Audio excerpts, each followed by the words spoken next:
વડોદરા શનિ ફાઉન્ડેશન અને રવિ અગ્રવાલ દ્વારા આયોજિત ગોત્રી ક્રિકેટ ટુર્નામેન્ટનું શાનદાર સમાપન. વડોદરા શહેરના પશ્ચિમ વિસ્તારમાં આવેલ ગોત્રી ખાતે શનિ ફાઉન્ડેશન અને રવિ અગ્રવાલ દ્વારા એક ભવ્ય ક્રિકેટ ટુર્નામેન્ટનું આયોજન કરવામાં આવ્યું હતું. 1 ડિસેમ્બરથી શરૂ થયેલ 12 ડિસેમ્બર સુધી ચાલેલી આ ટુર્નામેન્ટમાં કુલ 64 જેટલી ક્રિકેટ ટીમોએ ઉત્સાહભેર ભાગ લીધો હતો. 12 ડિસેમ્બર ટુર્નામેન્ટની ફાઇનલ મેચ યોજાઈ હતી, જે ભારે રોમાંચક હતી. વિજેતા ટીમને 31,000 રોકડ ઇનામ અને ભવ્ય ટ્રોફીથી સન્માનિત કરવામાં આવી હતી, જ્યારે રનર-અપ ટીમને પણ 11,000 રોકડ રકમ ટ્રોફી આપી પ્રોત્સાહિત કરવામાં આવી હતી. આ ફાઇનલ મેચમાં અનેક મહાનુભાવોની ગિરમાઈ ઉપસ્થિત જોવા મળી હતી, જેમાં ઝી-24 કલાકના ઓડિટર અને સ્પાર્ક ટુડેના એમડી પરેશ શાહ ખાસ ઉપસ્થિત રહ્યા હતા.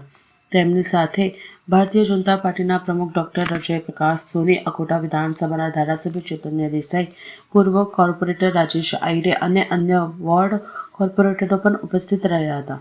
આ સફળ આયોજન બદલ શનિ ફાઉન્ડેશન અને રવિ અગ્રવાલને અભિનંદન પાઠવવામાં આવ્યા હતા. સૌપ્રથમ તો હું તમામ ટીમને અભિનંદન આપું છું કે અત્યાર સુધી જે લોકો રમ્યા એ બહુ સરસ પોતાનું પ્રદર્શન કર્યું છે.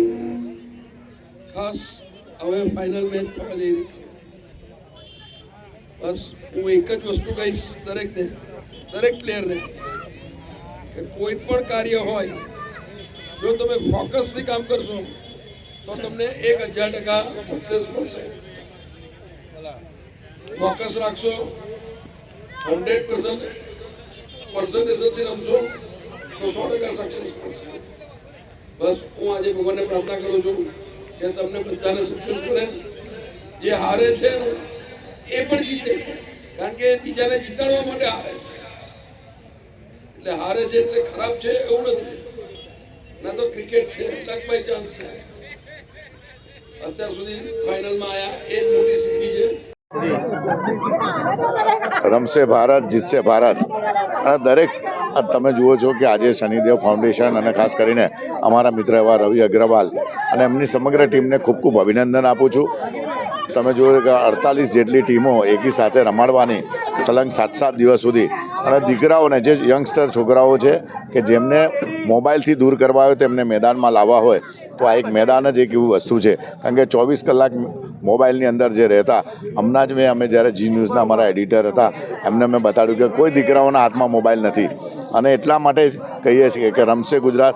અને સૌથી સારી વાત છે કે સ્પોર્ટ્સમેન સ્પિરિટ બહુ જ હોય છે, અને આજની પ્રતિયોગિતામાં બધા જ ઇનામો આપ્યા હશે, પણ જે ટીમને સ્પોર્ટ્સમેનશીપનો એવોર્ડ આપ્યો છે એમને હું ખાસ વંદન કરું છું. કારણ કે રમત એવું છે કે આજે જે જીતેલો છે એ આવતીકાલે એ હારશે, અને આજનો હારેલો છે આવતીકાલે જીતશે. પણ જે સ્પોર્ટ્સમેનશીપ તરફથી જે રમ્યા છે, અને એની સાથે સાથે આજુબાજુના વિસ્તારના લોકો, દરેક યુવાનો અને જે લોકો પાર્ટિસિપેટ થયેલી બધી જ ટીમોને હું ખૂબ ખૂબ અભિનંદન આપું છું. રવિભાઈને અને ભાભીને ખૂબ ખૂબ અભિનંદન. સાથે સાથે જે રનર્સઅપ ટીમ છે એ આજે હારી છે, આવતીકાલે જીતશે, અને જે જીતેલી ટીમને પણ ખૂબ ખૂબ અભિનંદન. વંદે માતરમ, ભારત માતા કી જય.